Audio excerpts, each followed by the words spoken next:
What does the Yemi Osinbajo declaration mean? Well, number two citizen who is now willing to take over from his principal, President Muhammadu Buhari in 2023. Tonight, let's dissect these issues and really look into the Osinbajo, the declaration, the APC, the choice of the presidential candidate, and the 2023 election. I'm being joined to discuss these issues by Chief Williams Omarivel, a chieftain of the APC, a member of the Osinbajo Strategy Committee. Thank you so much for joining us tonight. Thank you for having me. And from Kano City is Professor Hafiz Abubakar, a former Deputy Governor of Kano State and a National Coordinator of the Osinbajo Support Organization. He joins us live from Kano. Thank you so much, Prof, for joining us tonight, and it's good to see you. Well, let's begin here with Chief Omarivel, who is a chieftain of the APC and also part of the Osinbajo team. Now, there are a lot of things that Professor Osinbajo said that I was able to put out, from the issue of continuity to loyalty, to his experience, to learning about the problems of Nigeria, the hopes and potentials of the country. The real reason he became vice president, because as far as Professor Osinbajo is concerned and the declaration, being the vice president was not the end game. He's leading this country. And he says, if it's the will of the people and that of God, he wants to be Nigeria's president. He's talking about continuity. He's talking about made promises of jobs, security, agriculture, and economy to Nigerians. And he's talking about the potential of Nigeria's greatness. Let me begin with you. For those who say, in those standby that will listen to that, well, it's the best candidate. Is it for the APC or for the PDP? I mean, in general. Well, he sounds, as you can see, he remains the best candidate, not just for APC alone. In fact, if you look at the spontaneous reaction, it isn't just the APC, it is general. Both. I mean, I must confess, it does look like your team put this together properly, because we see this, is this spontaneous or these were orchestrated? And it was not orchestrated. These were spontaneous in some of these states? Yes, most of the states, because a lot of support groups are all over the place. You have the one that are national, you have the one that are regional, you have states. So, and the expectation is that will he or he will not. So several phone calls all over the place, whether he will declare or he will not declare. Why did it take him this long? Of course, he is in government. He is in government and he's working under, his own boss. He will not just look like, as a sitting vice president, he will not be declaring like any other person. He has to weigh the indices, what it will cost to the stability of the government. So he needed time to do internal consultations before coming out to this consultation. Does it include the president? Has the president giving him a go-ahead to run? Of course, before he, like you can see, he definitely consulted with the governors. Of course, before he will ever attempt to consult with the governor, he must have been able to sit one-on-one with the principal to say that this is my interest, I want to run. Let's go to the former governor of former deputy governor of Kano State, Professor Hafiz Abubakar, who is joining us from Kano. Thank you so much, Professor, for joining us tonight. Give us a sense of what this means for the APC. A lot of people who have said, oh, the vice president met with the governors of the APC, and the following day, Bola Tinubu, who was a principal to the vice president some time ago, also met with the governors. Now, the question of loyalty, whether or not Tinubu should be running and Osinbajo should be running, considering what, is out there, that Osinbajo can always say he has the backing of Tinubu for becoming Nigeria's vice president. Give us a sense of that conflict, also the issue of loyalty that people have raised about Osinbajo and Tinubu relationship.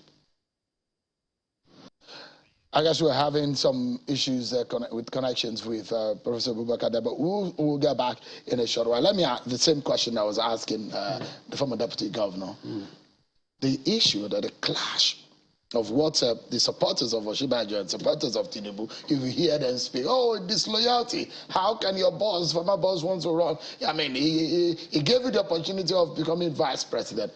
What is in the mind or on the mind of Professor Osinbajo in this respect?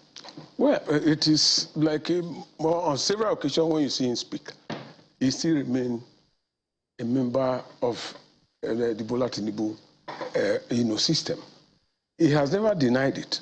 But you see, most people fail to understand that the presidency of Nigeria, it is not a presidency of an individual or a section. People just believe that since you have, don't forget, the law of providence. Sometimes, God could use anybody to promote someone. So he has been able to expose Osinbajo to Nigerians.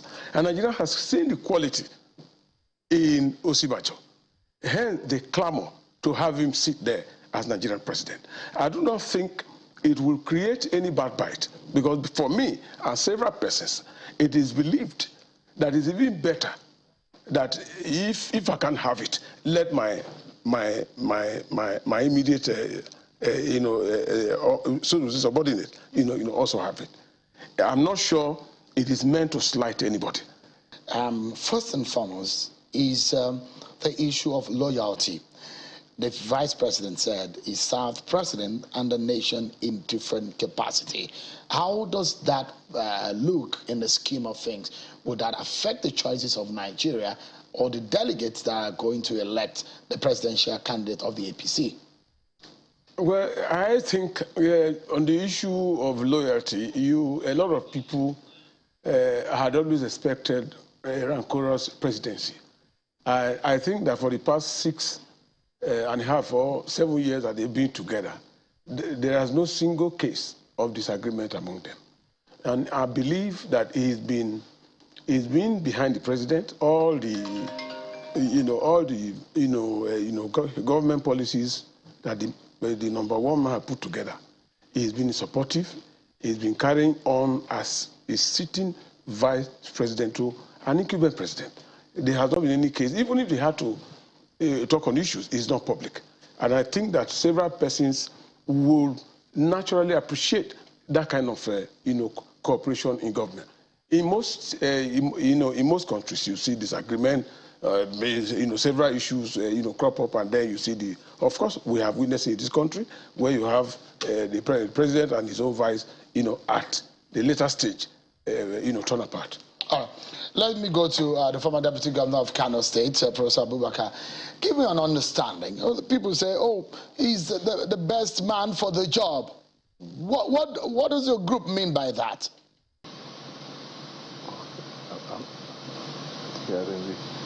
Well, thank you very much for the opportunity for us to hear me. Please go ahead, I can hear you. Thank you very much for the opportunity to hear our voice with regards to the candidacy of Vice President Osinbajo. It's our belief that having spent the number 2 man in the government and having, by the provision of the Constitution, chaired the National Economic Council, assignments that have been given to him by his principal, and most importantly, his performance, we believe he is the man of the moment in terms of our country and where our country should head to.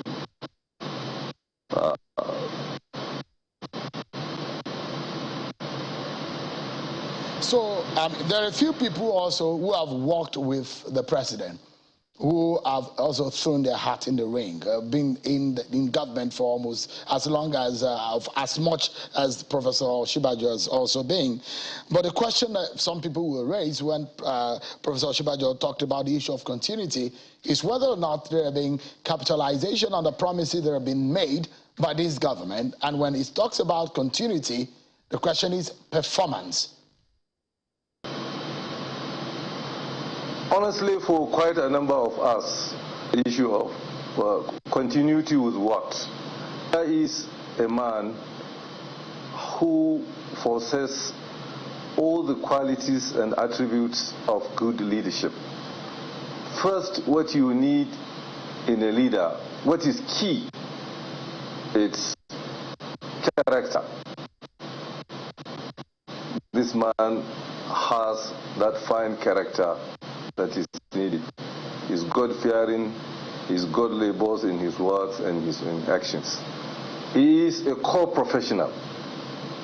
He is a man of action. So, our belief is the key issue of competence. Competence attached to track record has it.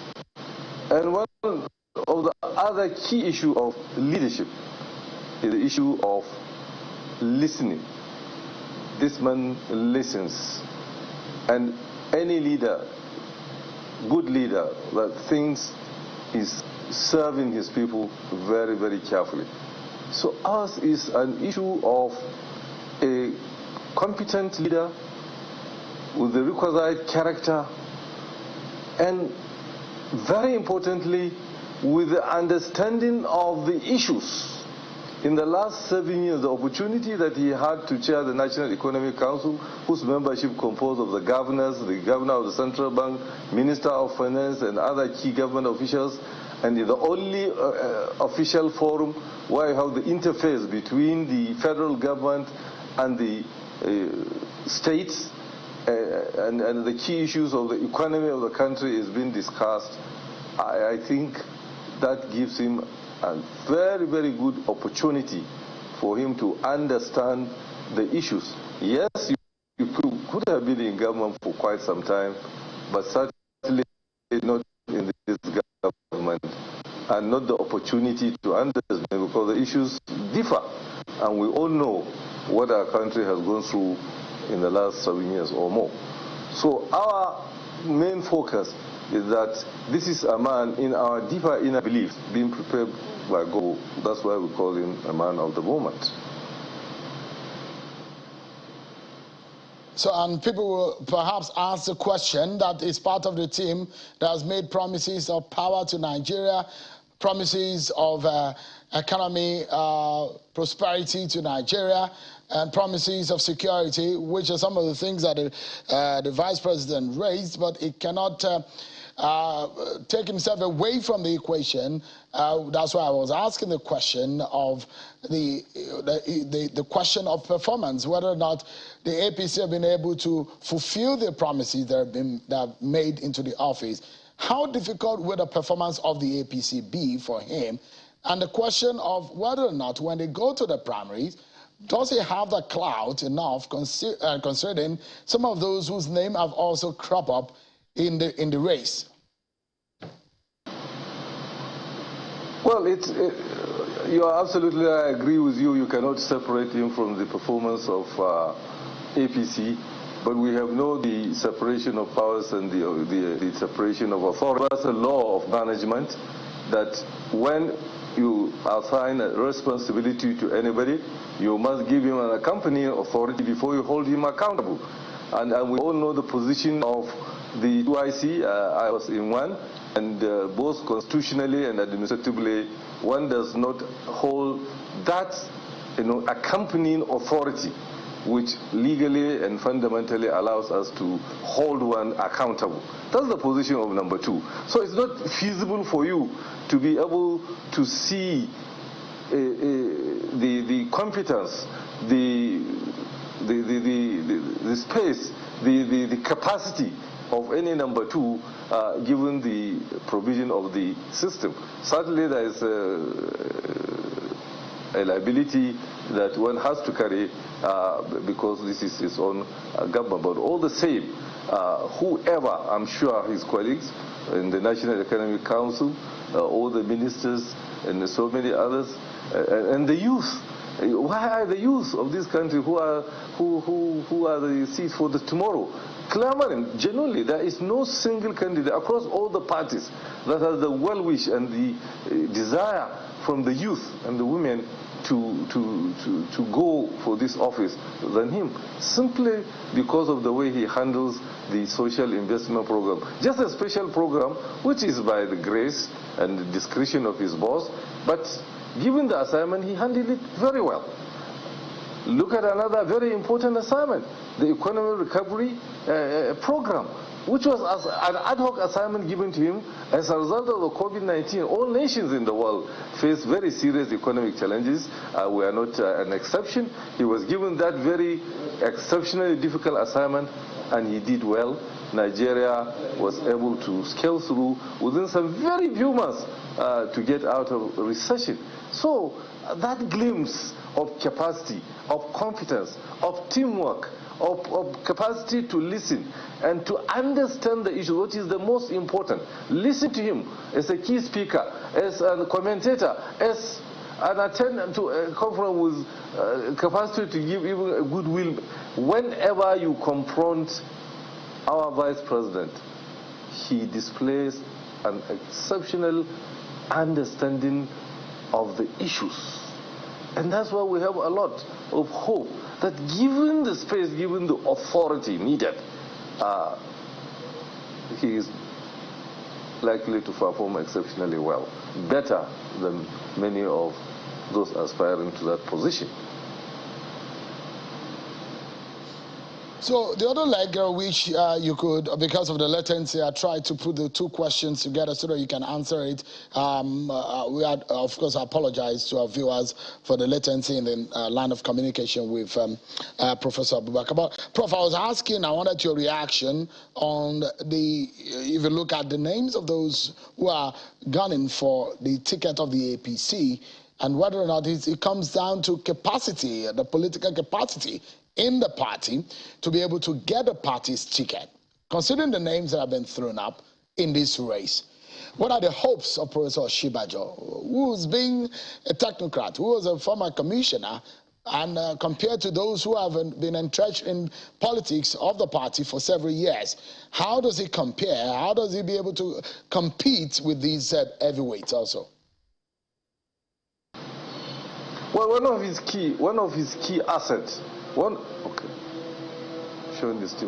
of his key assets, I can tell you, is his relationship with some of the key power blocks in the party.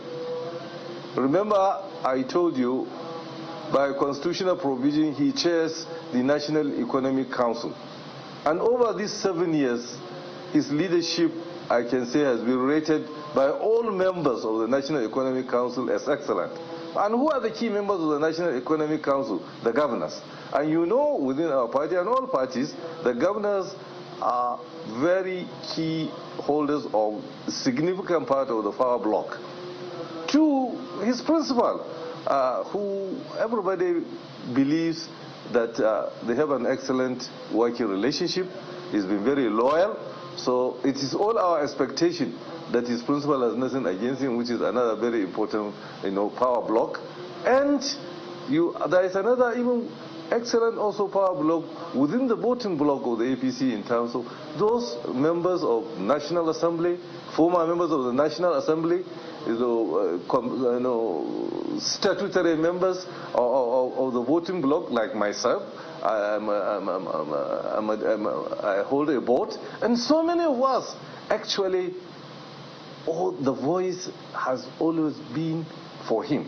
So we have very high hopes that this will get him a very good chunk of the votes of the APC during the primary.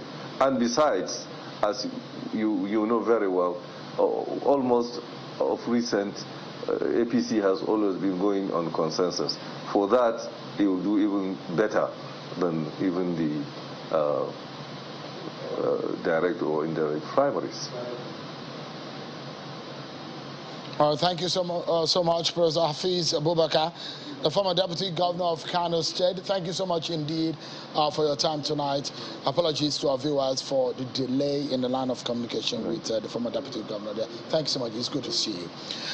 Let me come back to you, Chief Omorevo. I asked a very critical question because at the end of the day is who has the capacity to get a party's ticket.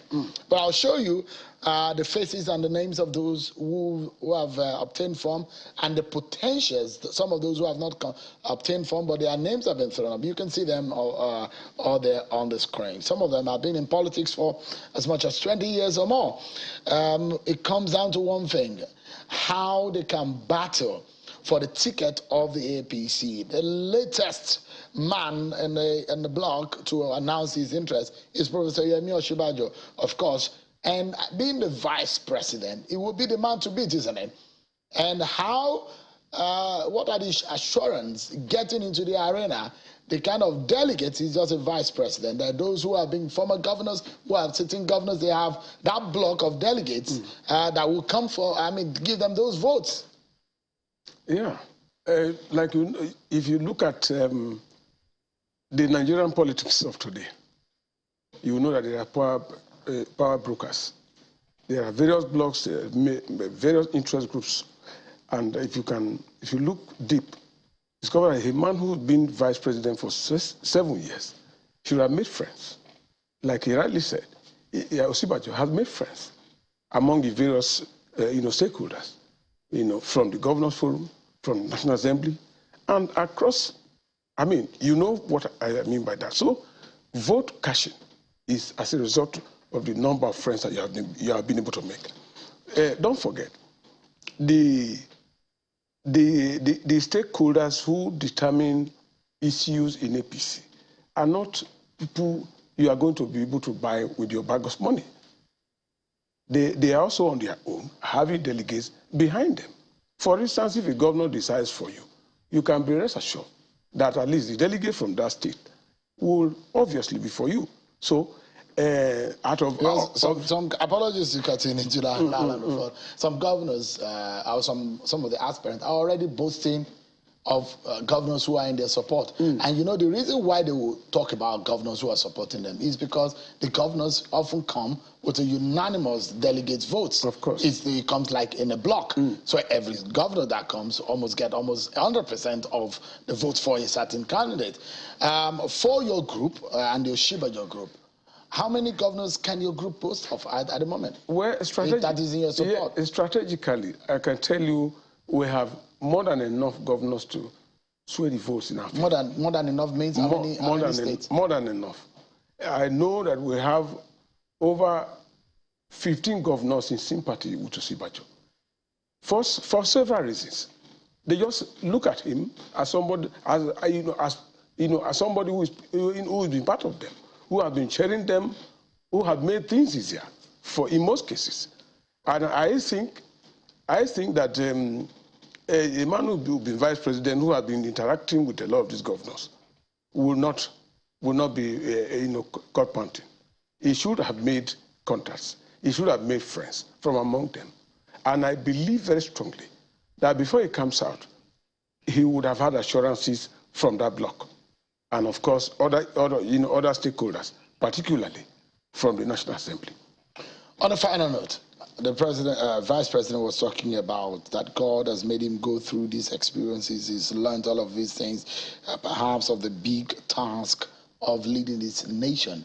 And the question is that, one man can be so determinant of who becomes the flag bearer of the APC, and that is his principle, the #1 citizen, the President, Muhammadu Buhari. What are you hearing? Does the VP have the votes? Does he have the confidence of President Buhari? Well, I will say that of course, yes. I will say that your president, he will definitely not want to stop anybody from aspiring.